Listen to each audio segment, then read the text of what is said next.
ಇವಾಗ ಒಂದು ಸಭೆ ಸಿಕ್ಕಿದೆ ಅಂತಂದರೆ ಅದು ಏನೋ ಒಂದು ಘಟನೆ ಮಾಡಿ ಅದನ್ನು ಹೋತಿದ್ದಾರೆ ಅಥವಾ ಸಾವಿರಾರು ವರ್ಷಗಳಿಂದ ಆ ಭಾಗದಲ್ಲಿರುವಂಥ ಜನರಿಗೆ ಇವತ್ತು ನಾವು ಕೆಲವೊಂದು ಕಡೆ ಸ್ಮಶಾನ ಅಂದರೆ ಇಲ್ಲೇ ಅಂತೇಳಿ ನಾವು ತೀರ್ಮಾನ ಮಾಡಿ ಆ ಸ್ಮಶಾನ ಅಲ್ಲಿ ತೊಗೊಂಡೋಗಿ ಜನ ಶವಗಳನ್ನು ಶವ ಸಂಸ್ಕಾರ ಮಾಡುವಂಥದ್ದು ಆಗ್ತಾಯಿದೆ.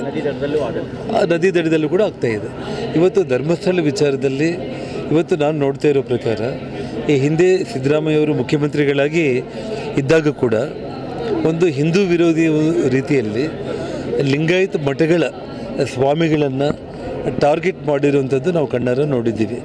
ಇವತ್ತು ಧರ್ಮಸ್ಥಳ ಅಂತಂದರೆ ಇಡೀ ವಿಶ್ವದಲ್ಲೇ ಸಾಕ್ಷಾತ್ತು ಮಂಜುನಾಥನ ಹೆಸರಲ್ಲಿ ಪರಮೇಶ್ವರ ಭೂಲೋಕದಲ್ಲಿ ನೆಲೆಸಿರುವಂಥ ಒಂದು ಪುಣ್ಯಕ್ಷೇತ್ರ.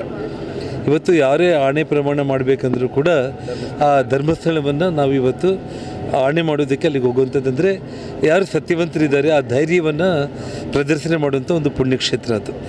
ಅದಕ್ಕೂ ಕೂಡ ಮಸಿ ಬಳಿಯುವಂಥ ರೀತಿಯಲ್ಲಿ ಇವತ್ತೇನು ಅಪಪ್ರಚಾರ ಆಗ್ತಾಯಿದೆ ಅದನ್ನು ನೋಡ್ತಾ ಇದ್ದರೆ ತುಂಬ ದುಃಖ ಆಗ್ತಾಯಿದೆ. ಇಂಥ ಒಂದು ಪ್ರಚಾರ ಆಗಲೇಬಾರ್ದಾಗಿತ್ತು.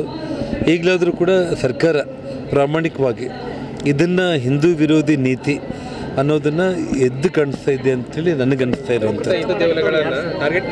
ಇವತ್ತು ನೋಡಿ, ಇವತ್ತು ಯಾರೋ ಒಬ್ಬ ಬಳ್ಳಾರಿ ಮೂಲದಲ್ಲಿ ಒಬ್ಬ ಬೇರೆ ಒಂದು ಮತ, ಇವತ್ತು ನಮ್ಮ ಹಿಂದೂ ವಿರೋಧಿ ಮತದ ಒಬ್ಬ ಯುವಕ ಇವತ್ತು ಯಾರ್ಯಾರನ್ನೂ ಕಟ್ಕೊಂಡ್ಬಿಟ್ಟು ಏನೋ ಪ್ರಚಾರ ಪ್ರಾರಂಭ ಮಾಡಿದರೆ ಇವತ್ತು ಅದನ್ನು ಇಷ್ಟು ಕೆಟ್ಟದಾಗಿ ಇವತ್ತು ಆ ಪುಣ್ಯಕ್ಷೇತ್ರದಲ್ಲಿ ಇವತ್ತು ಅದಕ್ಕೆ ಮಸಿ ಬಳಿಯುವಂಥ ಒಂದು ಕೆಲಸ ಇವತ್ತು ಸರ್ಕಾರ ಕೂಡ ಕೈ ಆಗ್ತಾಯಿದೆ ಅಂತಂದರೆ ನೋಡಿ, ಆ ಭಗವಂತ ಆ ಧರ್ಮಸ್ಥಳ ಮಂಜುನಾಥನೇ ಯಾರಿಗೆ ಒಳ್ಳೆಯವರಿಗೆ ಒಳ್ಳೆಯದನ್ನು ಮಾಡ್ತಾನೆ, ಕೆಟ್ಟವರಿಗೆ ಕೆಟ್ಟದನ್ನು ಮಾಡ್ತಾನೆ.